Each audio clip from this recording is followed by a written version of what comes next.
अफजुदा कर सकते हैं। लेकिन उसमें उन्होंने 10 साल का एक फ्रीज भी माना था, क्योंकि उनके पास ऑलरेडी पहले भी काफी अफजुदा पड़ा था। फिर जो उनसा ये भी हुआ था कि जी उसमें पार्शियल रिलीफ ऑफ सैंक्शंस भी हो गई थी, आहिस्ता आहिस्ता बतदरीज होनी थी। फिर प्रेसिडेंट ट्रंप ने उसे विड्रॉ किया।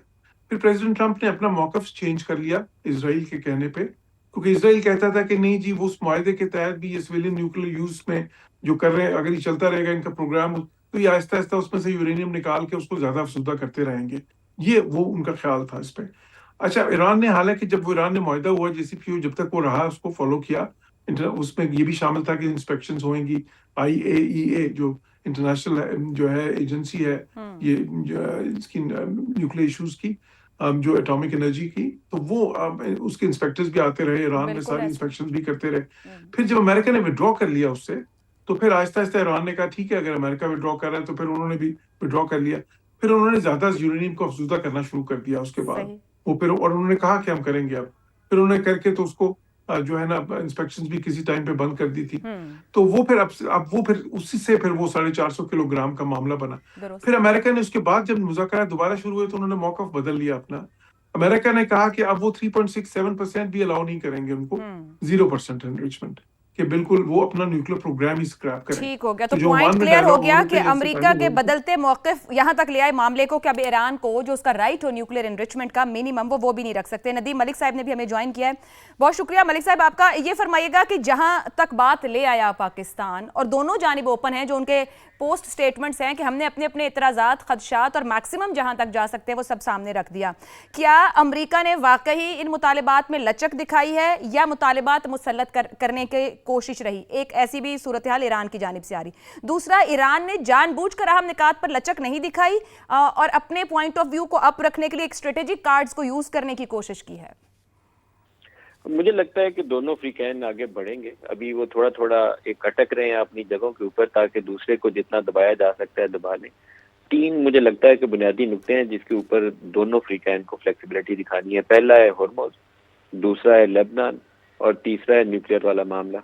अब एक दूसरे को गुंजाइश देगा एक साइड से, तो वो दूसरा भी पीछे से थोड़ा सा हटेगा अपनी पोजीशन से। अगर वो अटकेंगे तो आगे बात नहीं बढ़ेगी। मेरा ख्याल है ये फ्लेक्सिबिलिटी दिखाएंगे, क्योंकि अगर 24 घंटे में ये इतना कुछ हो सकता है कि तमाम नुकात डिस्कस भी कर सकते हैं, तो टेक्स्ट भी एक्सचेंज कर सकते हैं, मुतबादल तजावीज़ भी आ सकती हैं। तो ये बहुत सब्सटेंशियल प्रोग्रेस है। वो 47 साल से जहाँ पे आपस में बैठने पे कोई तैयार ना हो, तो 24 घंटे में बहुत ज्यादा मेरिकल्स की तवक्को नहीं रखनी चाहिए। पहला मेरिकल यही था कि आपस में बैठ गए, आइडियाज एक्सचेंज कर लिए, what is doable, what is not doable, red lines भी ड्रॉ कर लिए कि ये रेड लाइंस हैं। तो अब वो रेड लाइंस को थोड़ा थोड़ा पीछे करना है कि रेड लाइंस में गुंजाइश पैदा करें।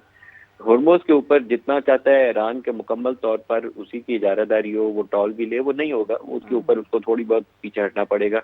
टॉल वॉल कोई एक्सेप्ट नहीं करेगा। इंटरनेशनल वाटरवेज के जो प्रिंसिपल्स हैं वो लागू होंगे, लेकिन ये ईरान तब मानेगा जब वो उसकी बाकी चीजें मानी जाएंगी, क्योंकि उसने ये देख लिया है कि वो इसको बंद करके, इसको वेपनाइज करके दुनिया सारी को क्योस में और टेंशन में मुब्तला कर सकता है। सारी दुनिया की इकोनॉमीज एट स्टेक आ सकती है। तो उसको इसकी ताकत का अंदाजा हो गया। वो इसको बातचीत के लिए एज ए टूल इस्तेमाल करेगा। न्यूक्लियर के ऊपर अमेरिका ये चाहता है कि ईरान एटमी हथियार न बनाए। ईरान जो था ओमान में काफी हद तक इसके ऊपर रजामंद था। सिविल न्यूक्लियर यूज के ऊपर अमेरिका राजी हो जाएगा, लेकिन उसके साथ वो पहले चाहेगा कि ईरान की तरफ देखे कि हॉर्मोज के ऊपर वो नरमी पैदा, ये गिव एंड टेक होगा, इसी तरीके से चलेगा। लेबनान वाला मामला इससे ज्यादा टेढ़ा नजर आता है, क्योंकि लेबनान के अंदर या हिजबुल्लाह या हमास के हवाले से जो ईरान की सपोर्ट है, या यमन के अंदर जिन ग्रुप्स को ईरान सपोर्ट करता है, ईरान उससे तब हटेगा कि उसको इजराइल की तरफ से कुछ गारंटीज दी जाएं कि वो लेबनान के अंदर वो जो कब्जा करने की कोशिश कर रहा है, कर चुका है, बल्कि वो दरिया लितानी के किनारे तक तो पहुंच चुका है। जो उसकी एक्सपेंशनरी अप्रोच है उसके ऊपर कोई बंद बांधे अमेरिका, तो फिर वो ईरान भी इन चीजों के ऊपर रजामंदी का इजहार करेगा कि ठीक है हम भी इन ग्रुप्स को कंट्रोल करेंगे। अदरवाइज ये थोड़े से थॉर्नी इश्यूज हैं। जब तक ये थ्रेड बेस्ड फर्दर डिस्कशन नहीं होगी, इस पर कुछ आएगा नहीं। स्पॉइलर बड़ा है इसके अंदर। लेबनान के ऊपर उसने आज भी हमला करके ये दिखा दिया है कि ईरान के जो कंसर्न है लेबनान के हवाले से या इस सीरिया के हवाले से या गजा के हवाले से, वो जायज कंसर्न है। अमेरिका को उसे एड्रेस करने की कोशिश करनी चाहिए। और जब से ये सीज फायर का अमल शुरू हुआ है, वो देखें लेबनान के अंदर पूरी तबाही फैला रहा है, सैकड़ों लोगों को उसने शहीद कर दिया। तो उसके ऊपर ईरान जब सवाल उठाएगा तो वो जायज सवाल नजर आता है। जी मगर मलिक साहब ये कहिएगा कि क्या हुर्मुज के ऊपर दुनिया को रिलीफ इस सूरत में मिल सकता है कि उसके एसेट्स को डीफ्रीज कर दिया जाए और सैंक्शंस हटा दिए जाएं, तो क्या दुनिया को ईरान इस पे रिलीफ दे देगा कि उसके कुछ माली मामलात और फाइनेंशियल सूरत हाल बेहतर हो दूसरी सूरत में? देखिए कि वो हॉर्मोज इस वक्त उसके पास सबसे ताकतवर हथियार है, उसने जहां भी निगोशिएट करना है उसको इसी को तो ये आखिरी नुक्ता समझा जाए कि जो तय होगा या हल होगा फिर? मेरे ख्याल में जब ईरान को गुंजाइश मिलनी शुरू होगी कि दोबारा जंग उसके ऊपर मुसल्लत नहीं करेगा अमेरिका, उसके ऊपर गारंटी देगा, उसके सारे एसेट्स जो फ्रीज किए हुए एसेट्स तो है ही उसी के, सिर्फ अनफ्रीज करने, इसके साथ जो उसका बड़ा मुतालबा ये होगा कि उसके ऊपर जो सैंक्शंस है वो हटाई जाए। मैं एक छोटी सी उसकी मिसाल देता हूँ कि पाकिस्तान ईरान से गैस पाइपलाइन के जरिए गैस हासिल कर सकता है। Iran Pakistan gas pipeline IPI के नाम से बड़ी देर से एक प्रोजेक्ट मौजूद है, हमारे वो बॉर्डर के करीब तक अपनी पाइपलाइन लाए हुए हैं। पाकिस्तान उसको ले इसलिए नहीं था कि उनका अमेरिका के अंदर एक ईरान लीबिया सैंक्शन एक्ट है, अगर हम वो लें तो हमारे ऊपर सैंक्शन का इतलाक हो जाएगा और हम पाकिस्तान जैसा गरीब डेवलपिंग कंट्री अफोर्ड नहीं कर सकता। अगर वो सैंक्शन हटाते हैं तो हमारे लिए मोस्ट वायबल ऑप्शन होगी कि हम वो पाइपलाइन के जरिए ईरान से गैस ले लें। दूसरा, जो स्मगल्ड ईरानियन ऑयल पाकिस्तान में बिकता है वो 100 रुपए का भी नहीं पड़ता हमें, अगर वो हम लेना शुरू कर दें तो उसके ऊपर हुकूमत 200 रुपया 250 रुपया पैसे कमाएगी। तो ये अगर चीजें उसके लिए आसान हो जाए ईरान के लिए, अभी ईरान सारा अपना तेल 90% जो है वो तो चाइना को बेचता है और चाइना ही शायद दुनिया का अकेला मुल्क है जो ये अफोर्ड कर सकता है कि अमेरिका ने जो मस्ती करनी है कर ले, वो लेता रहेगा तेल। तो अगर उसके ऊपर सैंक्शंस हट जाए और ग्लोबल मार्केट के ऊपर ईरान का तेल बिकना शुरू हो जाए तो ईरान की तरक्की का रिकंस्ट्रक्शन का रास्ता खुल जाएगा। तो ये कुछ बुनियादी नुकते हैं जिसके ऊपर ईरान चाहेगा कि पहले अमेरिका पेशरफ्त करे, फिर वो हॉर्मोज के ऊपर भी उनको गुंजाइश दे दे। और अब अमेरिका की पेशरफ्त क्या हमें इस जो टाइमलाइन मौजूद है अगले 8-9 दिन की, इसके अंदर कुछ मजीद लचक नजर आ सकती है या वो लचक पहले ईरान की तरफ से आनी चाहिए? दोनों को लचक दिखानी पड़ेगी जी, बात थी दोनों आगे बढ़ाना चाहते हैं तो दोनों को लचक दिखानी पड़ेगी और दोनों तरफ रजामंदी और आगे बढ़ने की ख्वाहिश मौजूद है। पाकिस्तान अगर वाइस प्रेसिडेंट आया है तो वो बिला वजह नहीं आया, वो इस ख्वाहिश के साथ आया है कि एग्रीमेंट हो जाए उसका। और मेरे ख्याल में मलिक साहब अभी तो लगता है कि वैंस तो बेनतीजा उसके साथ वापस चले गए हैं। थोड़ी देर पहले तलत साहब बात करते हैं, विटकॉफ और कुशनर अभी मौजूद हैं, कुछ और डेलीगेट्स भी मौजूद हैं। क्या अमेरिका की दाखिली सियासत का इन मुज़ाकराती अमल इसके नताइज पर कोई असर आप समझते हैं? अगर तो मुज़ाकरात कामयाब होते हैं तो मेरा तो ख्याल ये है कि उसका सेहरा जो जाएगा, अभी तक अगर इस प्रोसेस को आगे कामयाब बनाने में इसी ने करना है, JD वैंस ने किरदार अदा करना है, तो इसी के साथ जाएगा। अगर ये नाकाम होते हैं तो ट्रंप के लिए तो बहुत ज्यादा मुश्किल दोनों सूरतों में। मगर ट्रंप इससे पहले वाइस वर्सा कह चुके हैं कि अगर नाकाम हुए तो जिम्मेदार वैंस होंगे और अगर कामयाब हुए तो वो फिर मैं उसका क्रेडिट लूंगा। आपने तो उलट बात ये तो ट्रंप साहब कहते हैं। ट्रंप के लिए सियासी मुश्किलात दोनों सूरतों में है, वो कामयाबी की सूरत में भी है और नाकामी की सूरत में भी है, क्योंकि ये जो ईरान वाली जंग है ये अमेरिका के अंदर पॉपुलर नहीं है और अमेरिकी अवाम ने इसको पसंदीदगी की नजर से देखा नहीं है और मुझे लगता है कि मिड टर्म में उनके लिए मुश्किलात हैं और मिड टर्म से पहले मुश्किलात से निकलने के लिए ही कुछ ना कुछ रास्ता चाहिए, जिसके लिए ट्रंप जो है या तो इनके साथ बार्गेन करके एक अच्छा अरेंजमेंट कर ले जिससे उसको फेस सेविंग मिल जाए, खासतौर पर न्यूक्लियर को वो एक ट्रॉफी के तौर पर पेश कर सकते हैं कि ये हमने अरेंजमेंट कर लिया, मेरा जो मकसद था पूरा हो गया। अगर वो उसको नहीं मिलता है तो वो जाहिर खाली हाथ होंगे, उनको बहुत मार पीटेगी, वहाँ पे अपोजिशन उनको उठा के बाहर फेंकने की पूरी कोशिश करेगी। तो ये है तो सही मुश्किल सियासी मैदान में। दुरुस्त हो गया। आमिर साहब आपकी जानिब आऊं, वैसे ट्रंप के तो स्टेटमेंट्स का क्या ही कहना हो, तो आज भी कह रहे मुआहिदा हो ना हो फर्क नहीं पड़ता, मैं तो जीत चुका हूं। मगर ये जो हम अब नए हुर्मुज पे बात कर रहे हैं, ये वाकई सबसे पेचीदा मामला है, सबसे आखिर में हल होने वाला है, क्योंकि गुज़िश्ता रोज भी हमने देखा कि इन मुज़ाकरात के दौरान जब ट्रंप की जानिब से कह दिया गया कि माइंस की सफाई के लिए जहाज भेज दिए गए हैं, फिर पासदारान की तरफ से जवाब दिया गया, फिर ये दोबारा कमेंट आया कि 2 जहाज माइंस को क्लीन करने के लिए भेजे गए हैं हुर्मुज की तरफ, मगर पासदारान कह रहे हैं इख्तियार सिर्फ ईरान के पास है, हुर्मुज का कंट्रोल, हुर्मुज का इख्तियार पासदाराने इनकलाब रखे हुए हैं। आपके ख्याल में ये वो आखिरी कार्ड होगा जिस पर ईरान कमज़ोर पड़ेगा, दुनिया को रिलीफ देगा माशी तौर पर? अहम तरीन कार्ड है आयशा, बिकॉज अगर आप ईरान के हाथ में कार्ड्स देखें ना तो वो क्या कार्ड्स हैं।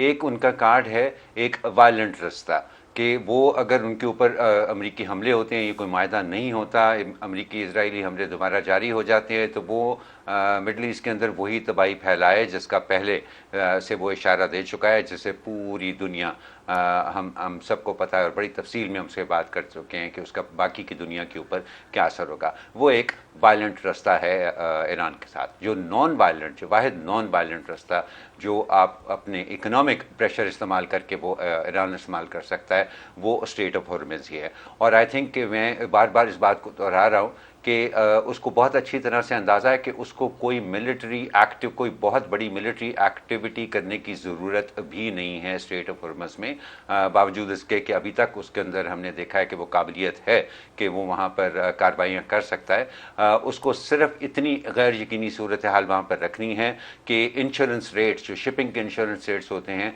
वो नीचे ना आ सकें। इनका बहुत ज़्यादा दबाव बनता है जी, ये एक इन्फ्लेशनरी प्रेशर होता है जो कि अक्रॉस द बोर्ड काम करता है पूरी दुनिया के अंदर, क्योंकि शिपिंग कॉस्ट अगर बढ़ती हैं तो हर चीज़ की कीमत जो है वो बढ़ जाती है। तो उस तरह से वो एक मीडियम टर्म के अंदर ये कार्ड इंटैक्ट रख सकता है, और जाहिर है कि उसकी भी ख्वाहिश यही होगी कि वह वायलेंट कार्ड इस्तेमाल करने की बजाय ये निस्बतन कम खून खराबे वाला कार्ड जो है इसमें ऐड वो इसको कीजिएगा, इस्तेमाल क्या वो करे। इसको थोड़ा सॉफ्ट करके भी इस्तेमाल कर सकता है? जैसे हालिया दिनों में भी उसने कुछ ममालिक को मुकम्मल आज़ादी दी, कुछ के साथ स्वैपिंग करेंसी के साथ उनको आज़ादी दे दी, मतलब कंट्री टू कंट्री अपने ताल्लुकात मामला देखते हुए वो फैसिलिटेट भी कर रहा है, तो यानी कि दुनिया का प्रेशर को थोड़ा रिलीज भी करेगा, अमेरिका भले प्रेशर डालता रहे।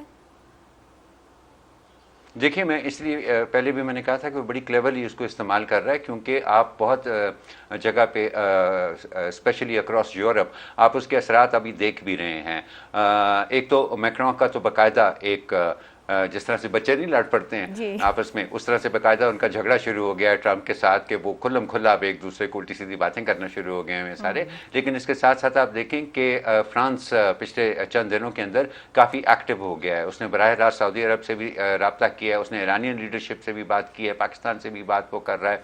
उसके अलावा अगर आप देखें, स्पेन ने एक हार्ड लाइन स्टांस लिया हुआ है इस जंग के खिलाफ, यहाँ तक कि वो अपनी एयर स्पेस भी इस्तेमाल नहीं करने दे रहा। इटली जो अपने बेसिस वहाँ पर हैं, सिसिली के अंदर उनको जो बेसिस हैं, उससे उन्होंने इनकार कर दिया है कि यहाँ से आप हमारे कोई जहाज़ जो है वो नहीं उड़ा सकते।